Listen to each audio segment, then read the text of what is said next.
What's good, everyone? This your main correspondent, Alan Taylor, and I'm back in the broadcast room. And this is where we at now. So you see the title of the broadcast. It is what it is. So this young lady has an issue. She's saying that when she goes to the bars and stuff like that, men shouldn't be sitting at the bar. You know how you go to the bar, stuff like that. Not the club, but the bar. And men are sitting around the bar, probably watching sports, things like that. You know, most times out of 10, most bars are sports bars, things like that. And what a lot of people don't understand is that before we had all this, intermingling of men and women and stuff like that, the previous time, most bars were strictly, men's spaces. And I know in this new age, everybody forgets things and stuff like that, or want to forget stuff. And it's just, it shouldn't, they were wrong for doing that. No. Most bars back in the day were men's spaces to, gather together and talk and things like that. So we're going to dive off into this, and I'm going to show you guys some things right here, and we're going to break some things down. Quarters, nickels, and dimes, people. To sit at bars as a woman in STEM and corporate in Miami.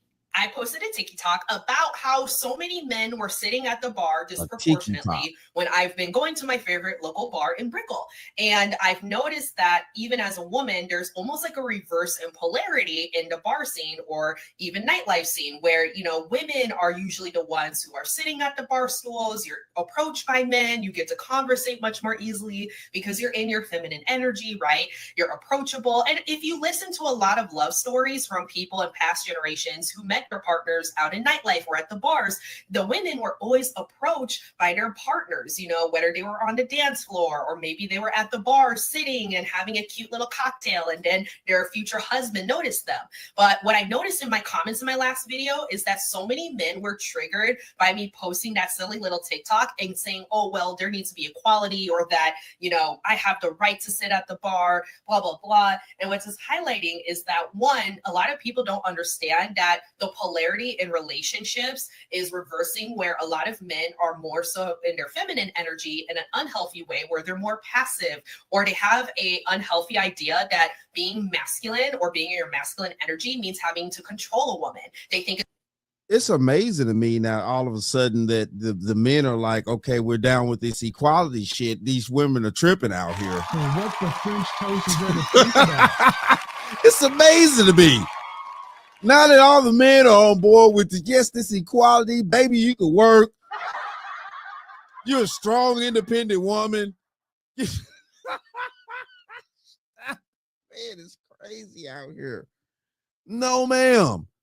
No, ma'am. What is going on here? This is crazy. Now the men are feminine and they're this and that, because at the end of the day, men want to sit at the bar and enjoy themselves and have drinks, maybe with the boys or something like that, watch the game. The shit that men used to actually do in the bars back in the day. This is crazy right here. Hold on.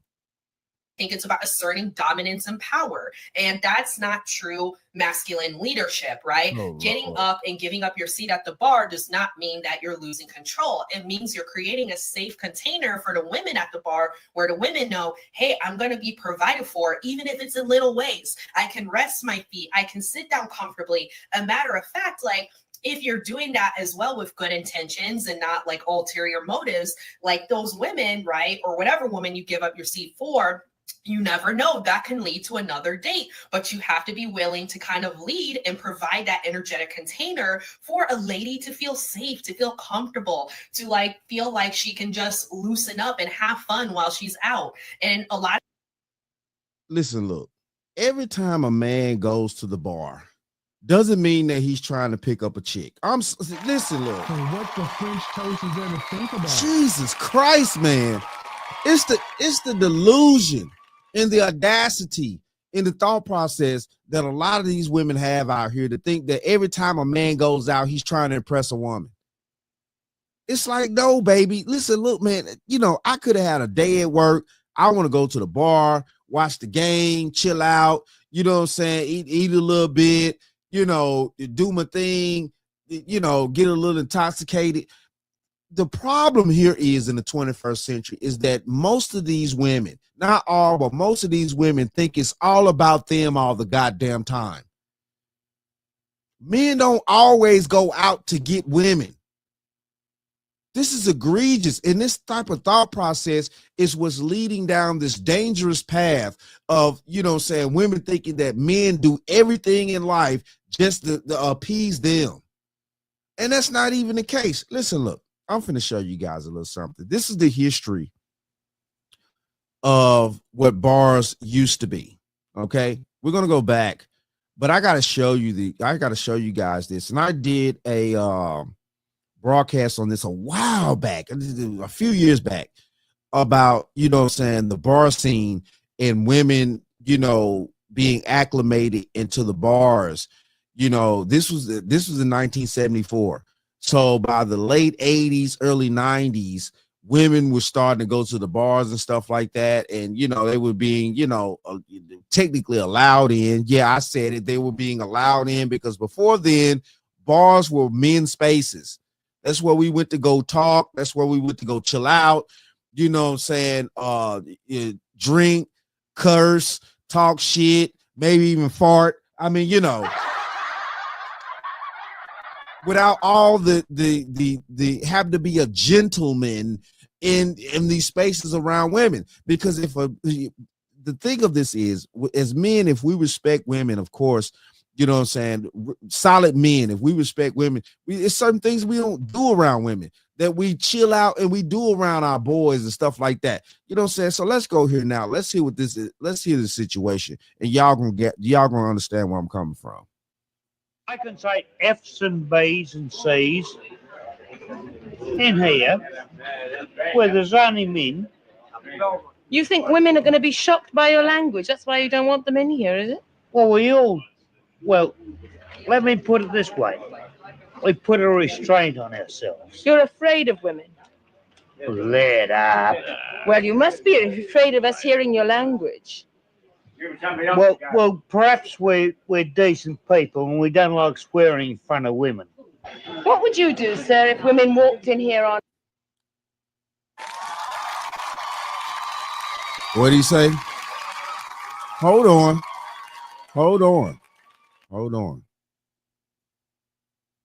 Let up. Well, you must be afraid of us hearing your language. Well, perhaps we're decent people and we don't like swearing in front of women. Right. And this is what used to go down in men's spaces.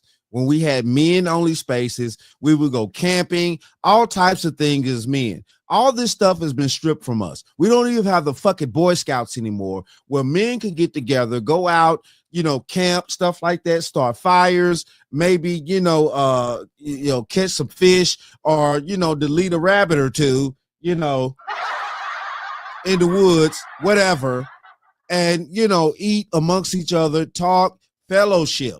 That's why it's called fellowship, for the fellows. And we talk about our issues as men on this planet and things like that, things that we don't want women to sit around and put and interject their feelings in and shit like that. This is crazy out here. So what the French toast is there to think about? Yeah, I'm finna bring this up. I'm reminding men of the time before time, because I grew up like that. I was a Boy Scout, all types of shit, JROTC, stuff like that. You know what I'm saying? I grew up with men dealing with other men. We had our times. We talked to other fellas and stuff like that. The elder men taught us what the business was, things like that. And we didn't need women all in our fucking spaces talking out the side of their necks all the goddamn time. It's crazy. It's crazy. Let's go back here now. Let's keep going. A lot of men are losing touch with this in real life. And I saw in my comments, you know, how many men we're losing touch with the art of socializing in real life. And it's funny because there's a lot of conversations about the male loneliness epidemic, but whenever I talk to older gentlemen in particular, because I'm not someone who dates a lot of men or young guys around my age, I'm 26, I'm attracted, I think, more intellectually and emotionally, as well as just given where I'm at in terms of my career, to older men. They don't really know what I'm talking about when I bring up the male loneliness epidemic. And they also say that, well, if you're somebody with emotional intelligence, if you know how to socialize, if you know how to engage with women in real life and be a gentleman, chivalrous, provide that masculine leadership and safety, and not go in with this mindset of, oh, well, I'm all about equality, or, I'm all about, being the man, I need to be respected, right? These men. See, this is what I'm talking about here. Now, a certain point, I do agree with her on a certain point that, saying definitely these new age young men, things like that, they need to get out. They need to, stop with the internet. They need to get out and touch grass.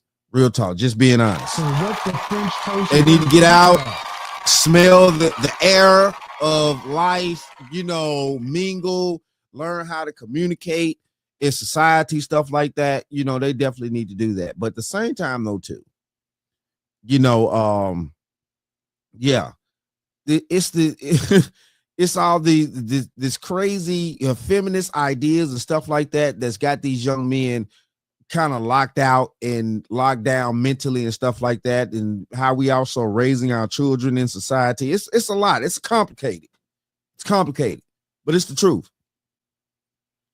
And she's sitting around here talking out the side of her neck still, about spaces that at one point in time women didn't go to. And it's not that they weren't allowed to go to. Women actually were different mentally back then. They didn't want to go into bars and stuff like that where men were hanging around. They had a lot of other things going on as women. They had their own women's little groups and stuff like that. They got together and did, whatever women did, things like that. I hate to throw these tropes in, but maybe sewing clubs or pottery clubs or, recipe clubs, just for examples. I'm not saying that's all that women did, but just for some examples. And this is just the truth. Women had other things that they were interested in back in the day that didn't involve men, and men had other things that they were interested in that didn't involve women. And the separation at times, what kept families together is that women went up under men all day, every fucking day. They went at the jobs all day, every day. They went at the clubs. They went at the bars. They went at men and women had a certain time to get together and stuff like that and congregate as men and women. And then it was also a separate time that women got together with other women and did certain things, and men got together with men and did certain things. It wasn't all this, just bombardment up under each other all day. This is the reason why relationships are not working anymore. This is the reason why. Let's keep this honest. This is part of the reason why. It's too much of women being around men all day. It's too much of men being around women all day. Back in the day when we had separations of times and stuff like that, like I said, where men went off and did things and women went off and did things, everybody had time to separate, which actually brought everybody together, which brought the husband and wife together, which brought the boyfriend, girlfriend, whatever you want to put it, which brought those people back together because they had time away from each other. All this women nowadays with this delusional thought process, like they think they need to sit up under their man all day and stuff like that, which is part of also trying to control this guy, which is ridiculous. And you're ending up in a position to where you're doing too much and you're learning too much about a man. And that's just not where it's at. Men are going out with this energy of, how can I make women's lives easier? How can I make this woman comfortable? And how can I, make sure she enjoys my presence so she's not thinking about other things, right? Think about it. Even little things like if you have to stand in your heels, which by the way, just want to show you some of my heels, like these hurt, right? Think about these ladies that are like wearing shoes like this, or like the straps cutting your toes after you've been walking and standing. Like, men need to think about these little things. But that's just my 2 cents, my little rant. We don't have to think about a damn thing. You wear your stilettos to the club to do the impressing to get the man that you want. You have to do that. Just because one dude will do something for you don't mean the next dude will. And this is the issue right here. Not all men are trying to talk to you. So if he's not trying to talk to you, he may have a chick that he's already talking to. He just at the bar chilling. And he ain't trying to talk to you, so he ain't finna give up his seat. He don't know you. He ain't fucking with you. He don't care about you. He got what he want already. And see, this is the issue right here that a lot of sisters and women are not thinking about, is that not every man wants them just because he was born a damn man. This is crazy. This is crazy. Let's go here now. Let's see. A major part you're missing. Let's see. Men are no longer at the bars looking for women. They're just relaxing in their own peace. I get that, definitely. That you see. Yeah, I just want to get a drink. Let's see. If I'm at the bar drinking and eating, don't ever think you're about to make me move. Hey, you know, it is what it is at that point. Let's see. If I was a bartender, hold on. If I was a bartender, I would want the one that tips the best sitting at the bar. So what the French toast is there to think about? Hey, listen, look. We all know the thing of this is that, you know what I'm saying, okay, statistically, women spend over 80% of the money. But who you think they're getting it from? Because women have a disdain for spending their own money. You know, even if they're making money, even if they're making all these millions of dollars, whatever, they want a man that's making more. We all hear the same rhetoric. They want a man that's making more so they can spend his money. And if a man is at the bar spending his money, most men will tip. Most men, most solid men, we will tip. You know what I'm saying? We will. You know, if we're having a decent time and the bartender's, you know what I'm saying, doing it right and the food's great, the atmosphere is nice. Oh, yeah, we tipping. You know what I'm saying? Real talk. Let's see. We just want to drink. Yeah, let's see. Okay. So you do know that the bars in America were intended as male exclusive spaces, right? Let's see. Like until 1970s, most bars refused entry to unaccompanied women. And that's just the truth. Back in the day, most women didn't go certain places unless they went with men. You know, and also too, let's just be honest. The fact of that matter is that most women back in the day kind of actually did like men to a degree. You know, they weren't just trying to super use men like how these greedy women out here nowadays are. You know, they just, you know, said, man, we all know the truth. We see it on the internet every day. We see how women are moving. Most women back in the day, they just wasn't trying to, you know, use men as horribly as women are nowadays. I'm not saying that women don't want to use a man for his resources or his tools or his knowledge or anything like that. Yes, of course, you're supposed to want a man that you can, you know, that would add on to your life, that you can use to, you know, help better your life, and you're supposed to help better his. But the thing of this is, it's the overusery that's going on nowadays that's disgusting men. The overusery. It's just over the fucking hill with it.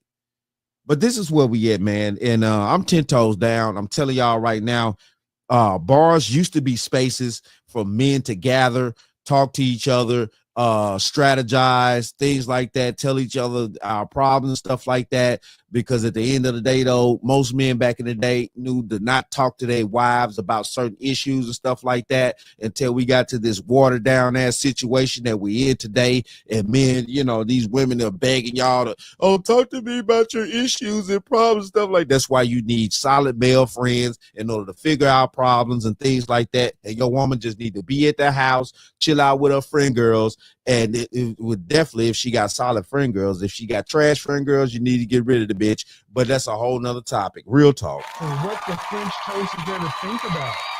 Listen, it is what it is, though.